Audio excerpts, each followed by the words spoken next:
මහින්ද රාජපක්ෂ ඊයේ කියනවා ලංකාව ගොඩගන්න ඔවුන්ට පුළුවන් ඒ වගේම ඔවුන්ට බලය දෙන්න මේ වැඩේ කරලා දෙන්නම් කියලා. මේ දැනට තියෙන ආර්ථික තත්ත්වයත් එක්ක ලංකාවේ මිනිස්සු සෑහෙන දුක් විඳිනවා. ඉතින් ඒගොල්ලන්ට බලය දුන්නොත් ඒගොල්ලෝ රට ගොඩනගන්න අඩිතාලම දාලා දෙනවා කියලා. ඉතින් මෙතනදී තියෙන ප්‍රශ්නේ රට ගොඩනගන්න දැන් නායකයෙක් ගොඩක් ඇවිල්ලා තියෙනවා. මහින්ද රාජපක්ෂ ඉන්නවා, නවල රාජපක්ෂ, ඊට පස්සේ අනිත් පැත්තෙන් දිලිත් ජයවීර, සජිත් ප්‍රේමදාස, ඊට පස්සේ රනිල් වික්‍රමසිංහ, විමල් වීරවංශ, ඊට පස්සේ තව එක එක හර්ෂද සිල්වා මේ වගේ කට්ටිය සෑහෙන සෙට්ටයක් ඉන්නවා. එතකොට මේ රටට දැන් ජනාධිපතිවරු ගොඩක් එන්න ඉන්නේ. හැබැයි ප්‍රශ්නේ තියෙන්නේ මේ ඔක්කොල ගාම තියෙනවා රට ගොඩනගන්න සැලැස්මක්.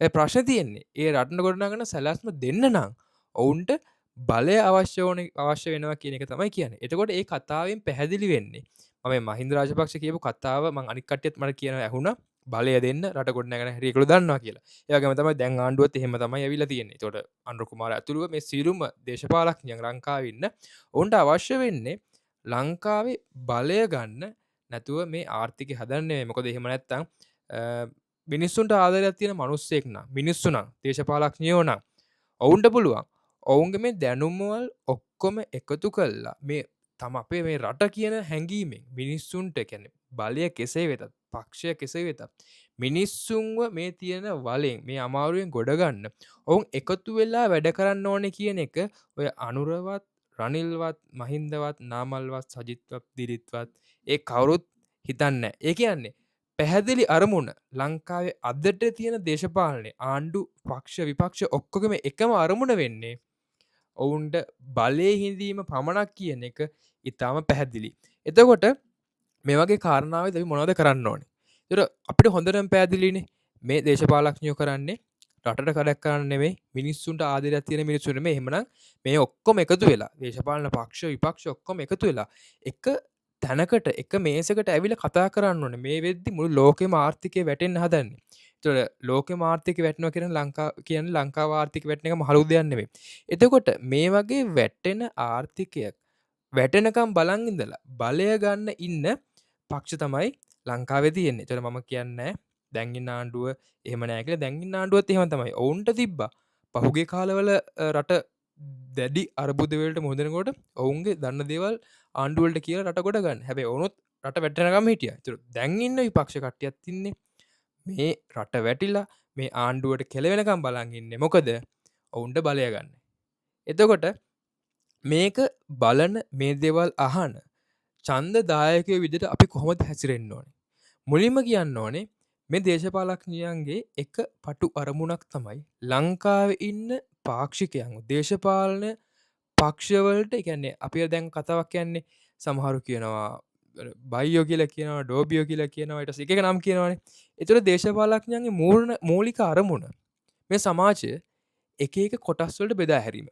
මොකද ඒ එක එක කොටස් වලට බෙදා හැරියම ඔවුන්ට පුළුවන් ඔවුන්ගේ සාමාන්‍ය ගේම් එක ගහගෙන යන්න. මොකද මේ මිනිස්සු ඔක්කොම එකට එකතු වුණොත් දැන් අරගොල්ලේ කාලේ බලන්නකො මිනිස්සු පක්ෂපාත නැතුව ඔක්කොම එක තැනකට ආව සිළු පිරිසක් ඇරෙන්න.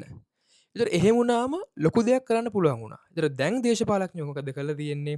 ඔවුන් සමාජ මාධ්‍ය හරහා සෝෂල් මීඩියා සහ අනිකුත් ප්ලැට්ෆෝම් හරහා ඔවුන් උත්සාහ කරනවා මේ සමාජය එක එක පක්ෂවලට මිනිස්සුන් එක එක මතවාද හදන්න. එහෙම වුණාම මිනිස්සු මරා ගන්නවා. එතකොට දේශපාලඥයන්ට පුළුවන් ඔවුන්ගේ තනතුරු වල ඉන්න.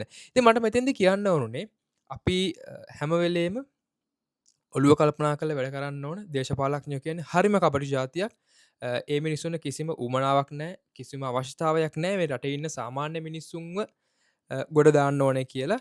එතකොට මම හිතන්නේ අනිත් රටවල දේශපාලඥයෝ සංවර්ධිත රටවල ගත්තොත් එහෙම නැහැ. පක්ෂ විපක්ෂ නැහැ.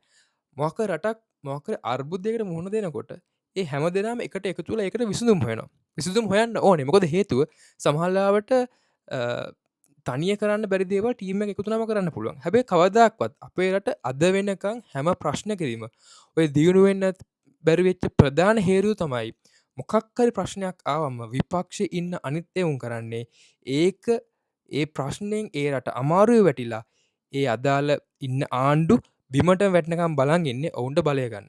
ඒක නිසා ඡන්දය පාවිච්චි කරනකොට බොහොම පරිස්සමෙන් ඡන්දය පාවිච්චි කරන්න. මේ රටේ ඉන්නේ දේශපාලඥයෝ නෙමෙයි බල පෙරේත කමෙන් ඉන්න තනිකරම පෙරේතයෝ විතරයි.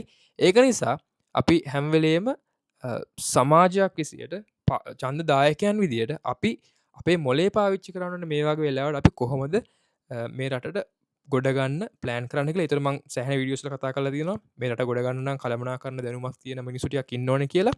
ඉතින් අපි බලමු මට විශේෂයෙන් කියන්න ඕනේ මේ රට ගොඩනගන්න බලය ඉල්ලන මිනිස්සු ඉන්නවන ඒක ආණ්ඩු වෙන්න පුළුවන් විපක්ෂ වෙන්න පුළුවන් කවුරු වුණා ඒ ඔවුන් රට ගොඩනගන්න බලය ඕනේ කියලා කියන්නේ ඔවුන් අපිට තියෙන ආදරය කරනෙවේ එහෙමනම් ඔවුන්ට පුළුවන් බලය නැති වුණත් රට ගොඩනගන්න ඔවුන් ළඟ තියෙන උපායමාර්ගයන් ස්ට්‍රටජිස් පාවිච්චි කල්ලා දැන්ඉන්න හෝ පවතින ආණ්ඩුවට සහය දෙන්න.